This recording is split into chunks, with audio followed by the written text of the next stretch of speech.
bored with these rough sketches of my days and nights, one-offs barely attended to. Day after day, a mundane dialogue of murky angst.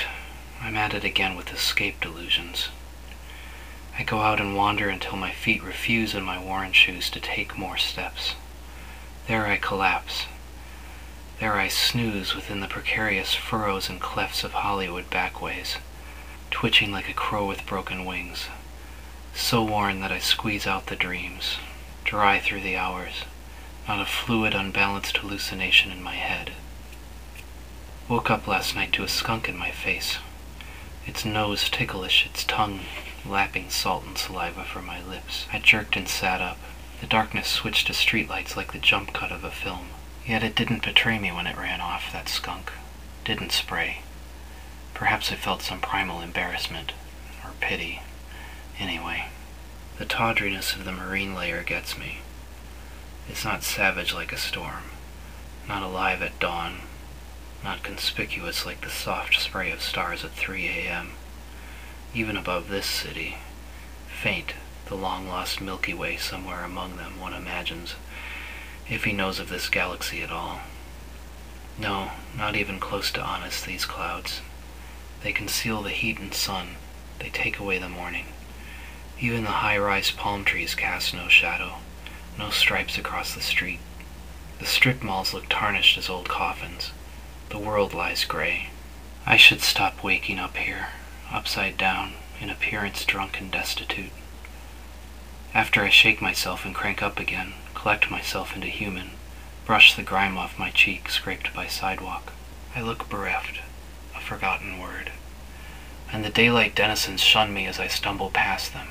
Brunch vendors open restaurants, throw scents of bacon and yeast into the blunt stale air of a century's traffic. Street sweepers gather vomit and ticket stubs. Starbucks cups and condoms stuff their collection bins, push half the stew into hapless clogged vents labeled drains to sea. Leaf blowers turn the whole sound spectrum into one blurred automatic roar and further sicken the air with CO2. A store owner this morning flattened the night's graffito tag with blocks of jaundiced paint, flat squares to erase the youthful vigor on his wall. Vandals, he muttered as I passed. Mexicans, he spit when I failed to respond. The brilliant prism of colors and light, the varied music of nature and humanity, the sweet sea air and the fresh mountain flowers, all undone by the stain of summer fog, smog, smoke and cloud. Every sensation devolves into mud. And as I head home aching, I miss the baked clay, the soft and strangely brittle feel of red brick. But such construction turns to dust come tremors, earthquakes, and so on. And without paint to glue them together, even a rigid retrofit won't hold. The paint, layer upon layer, holds the place in check.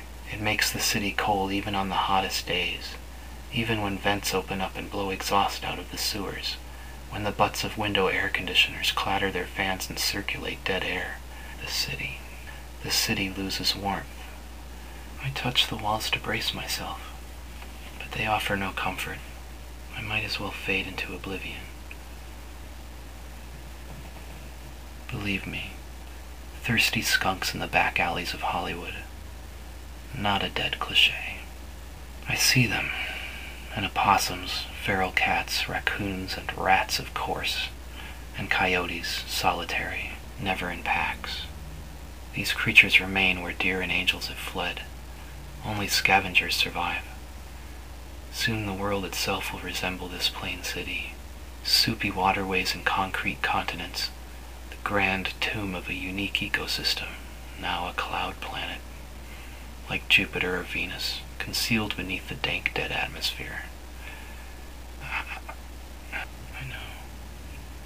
I know the roiling hurricanes on giant planets last for centuries or longer.